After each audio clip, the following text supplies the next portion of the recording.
I'm going to show you how to install the Cascade 2 drain back system. It consists of a 50-gallon tank that's pre-plumbed and a tankless water heater that goes with this system. What you see in front of me is the area on the wall where the tankless and the Cascade 2 system will go. It's roughed in. You don't have the tankless installed yet, but we will. This can go in a garage, or if need be, you can put it in an enclosure outside. So we're about ready to start soon. Thank you. We're back at our location for our Cascade 2 system. We've installed the tankless water heater per the manufacturer's directions. You want to read all the directions to install this. And now what we have, and we also have a bracket in for the earthquake straps, which you need in California. Now what we're going to do, before we move the tank in, we're going to install the drain back reservoir. So I'll bring it over. The reservoir that's going to go in this bracket. We already have, this is the reservoir. This is about a 7-gallon reservoir. We install it on this bracket that's again bolted to the wall. Once we get this installed, then we'll move the tank into place and begin to install the actual Cascade 2 unit. We've installed the drain back reservoir, and now we're ready to move the solar tank in place, the Cascade 2 unit. We have the earthquake straps installed. And this is a 50-gallon unit. Fairly, one person can usually manage these. It's always good to have 2 people load them.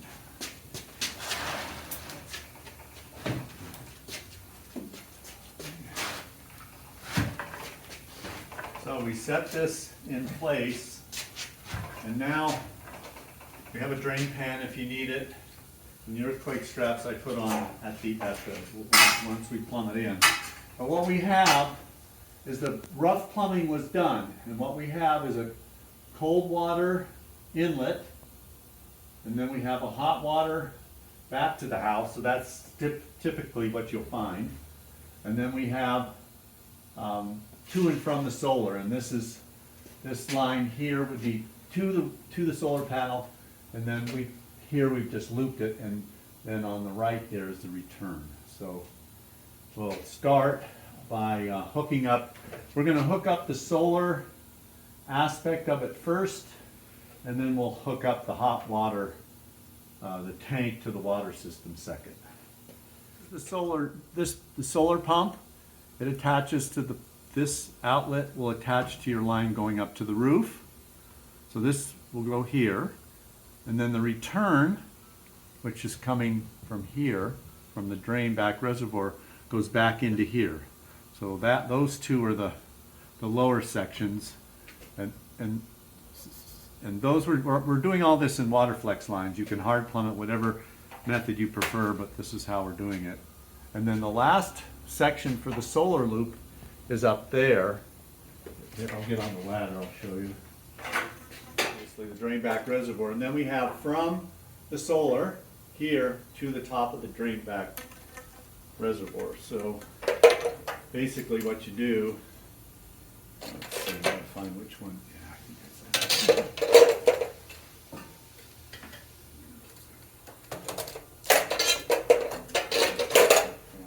Flex, it's too long.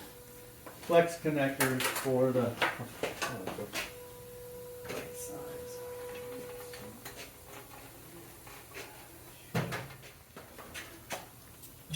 We're going to attach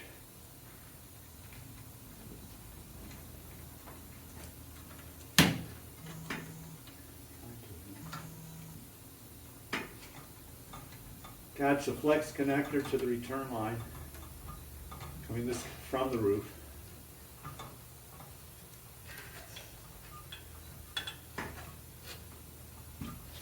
You'll bring these down probably to close to where you're going to come into the system, and then the flex line can come right in there. Now, just a note, all these brass fittings you use, nipples, they have a sharp edge when they're manufactured. And if you're using a flex connector, you should take a fine file and just file that sharp edge off the face of this, so that when you hook the connector up, you don't cut the washer inside here. That's the #1 reason for failure of these flex lines, because the brass nipples are not machined for water flexes, but we all use them for that. So just if you take that into consideration, you'll be good. All fittings, when you connect to a brass, when you connect a flex line to any connector, whether it's this one, we filed this one earlier, the male adapter, they should be filed flat so they don't cut the washer. That way when you fire it up, you won't have a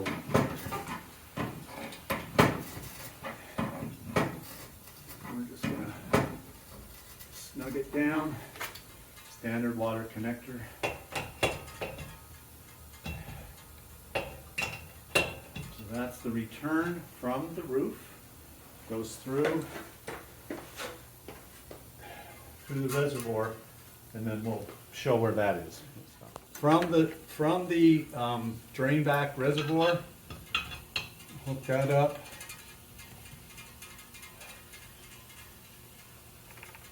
To the bottom, and then it hooks up to the other side opposite the pump here. And snug it down.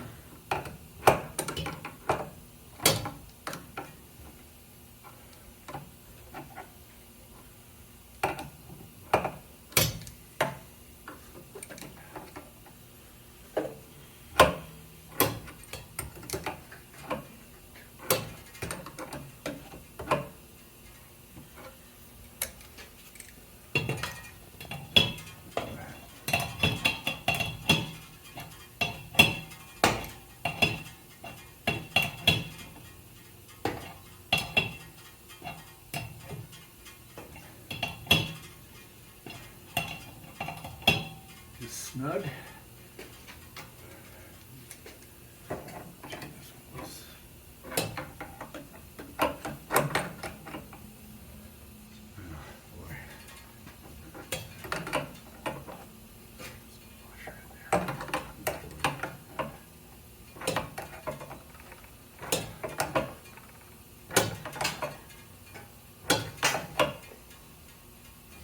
There it is.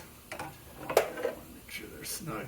It's not too, it's just a deeper thread on the flex line. Okay, so that's, now we have the return from the solar back into the heat exchanger. Now we're going to do the feed up to the roof.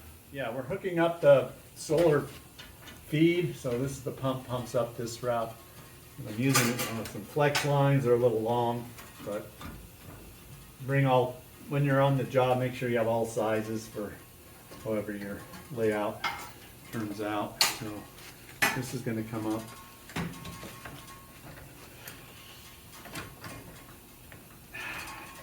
I've got this. I'm going to move the tank a little bit. Make sure you have enough room. This is a little.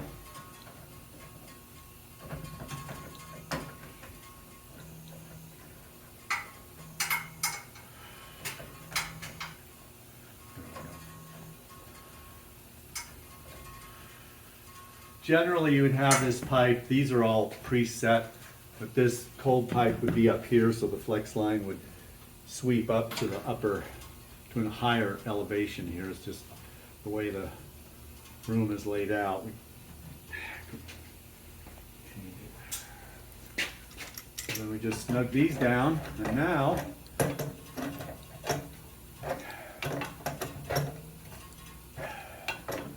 solar circuit.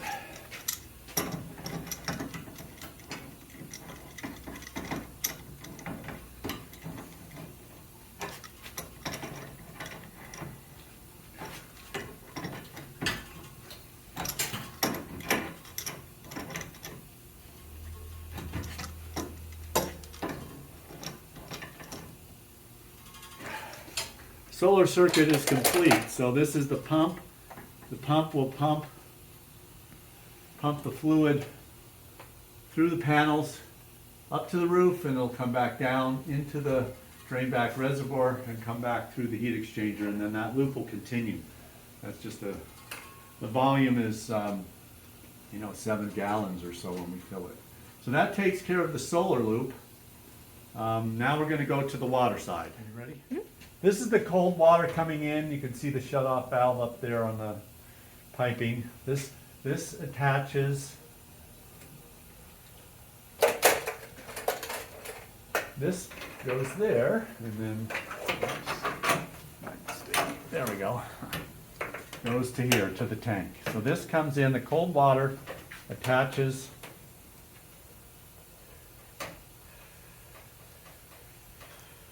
to the solar tank. So instead of going into a water heater, it goes first to the storage tank.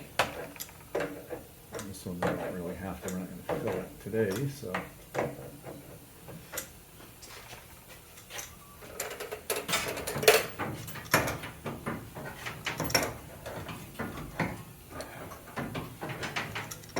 Again, usually these lines would be higher, but the feet are cold and hot.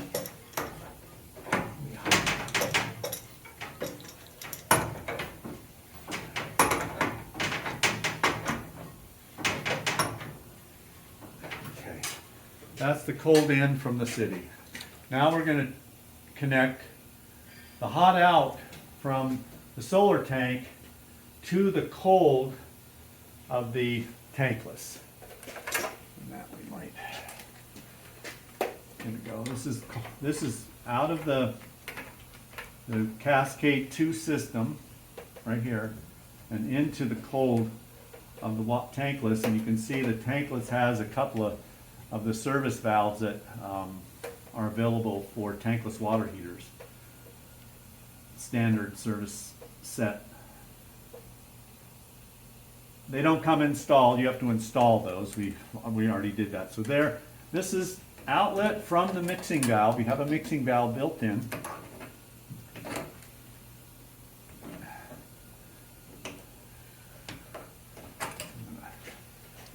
There we go.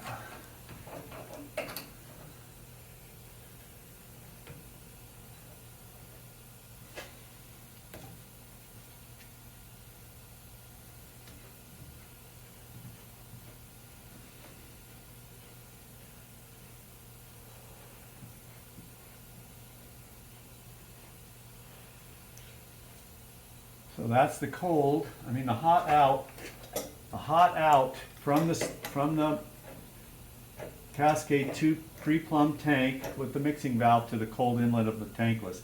This has a thermometer for you, so when the tank gets hot, you can adjust this to whatever temperature you want it to go into the tankless. Usually it's no more than 110 or 115, so that's an adjustment. Directions come with the tank. So now we have the hot, so the water's coming in from the cold, in from the city, into the tank, out the hot to the cold of the tankless. So the last one we're going to do is from the hot on the tankless to the hot out to the house. Is the hot out of the tankless.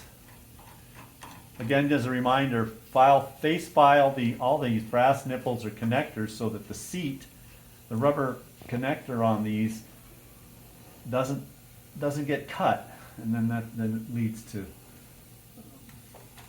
early failure. So that's one, and I'm going to have to. Hopefully this will. I don't have a long enough one, so we're going to use a.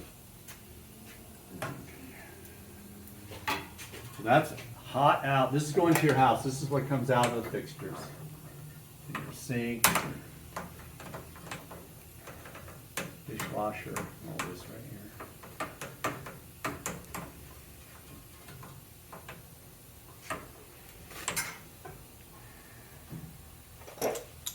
And just snug them down. You'll leak test this once you all get it put in and installed. You fire it up and leak test it. So this will come around here. And then I'm just hooking up these two.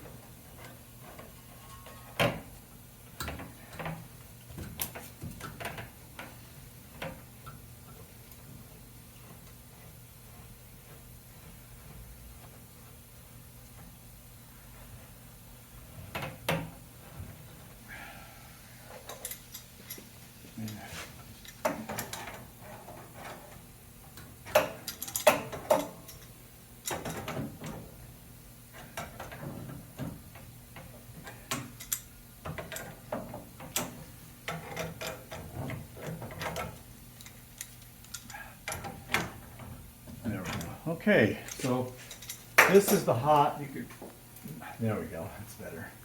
Hot to the house. So now, the entire plumbing now, we've got it to and from the roof.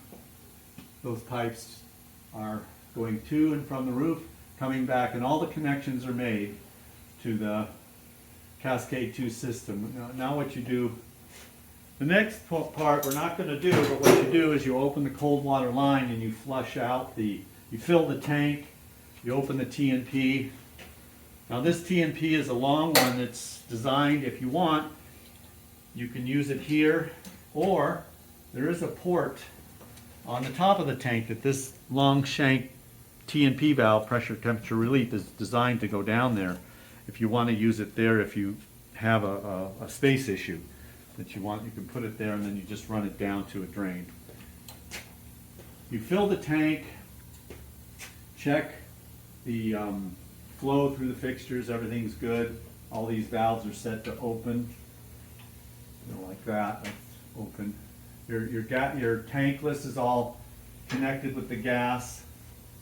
Follow the instructions for the tank list. It's all vented out properly, and then you should be able to, when this is in and filled, the tank, and you have all the connections, all the water connections don't leak, and you have cold water coming out of the faucets, then you can activate, the tankless does come with a plug. If you're not familiar with tankless, you have to plug it in and go through the commissioning procedure for this, and you should have hot water. So let's say you're at the end of the day and people want hot water, you can get this operational and this will be full, and then you can come back and if you have to, and commission the solar side. So that can get you out of some trouble if you started late or if there was some delays in the system. They have hot water overnight and you can come back.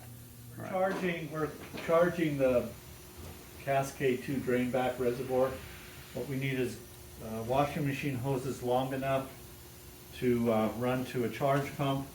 The intake, the discharge off the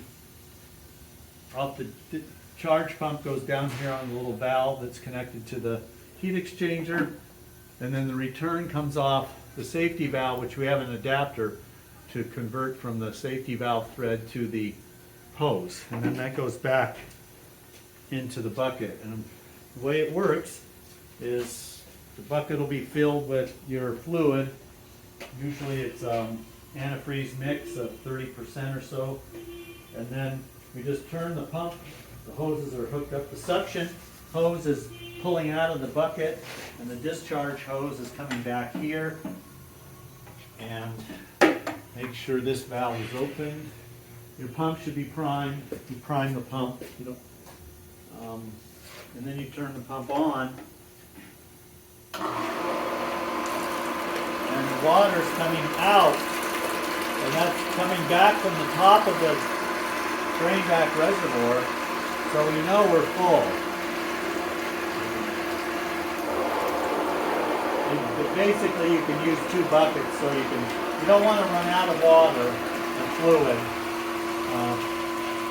during the procedure, because you'll have the pump will lose suction.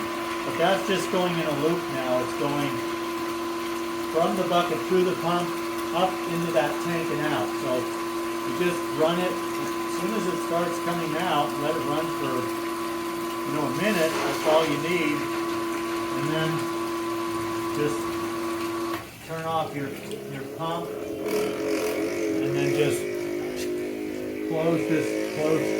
close the valve back here where you're inputting the fluid, and that's it.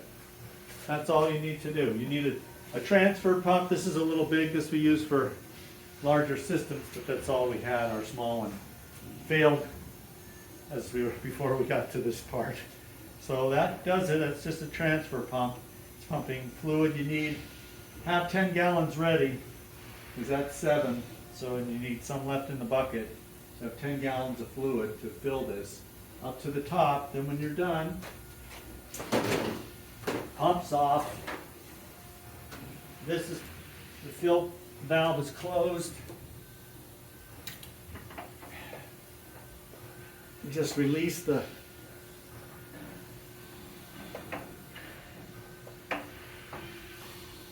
this is the return hose.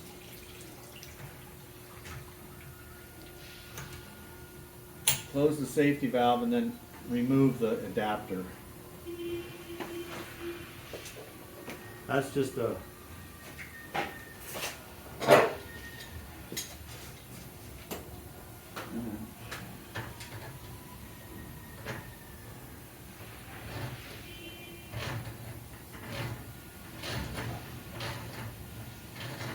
let's just put in and seal it.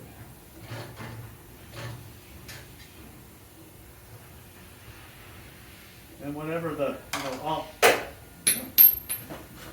have the earthquake strap on, and if you have to run the safe, that's a pressure relief, run that to a safe drain.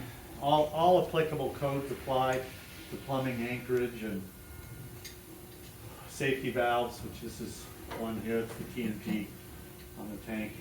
It could go here, or there's an opening at the top if you need the room. So this valve is an extended version that will fit in the top port currently, which is currently plugged. So that's it. You plug in the controller and the system, the sensors on the roof, and the system will work.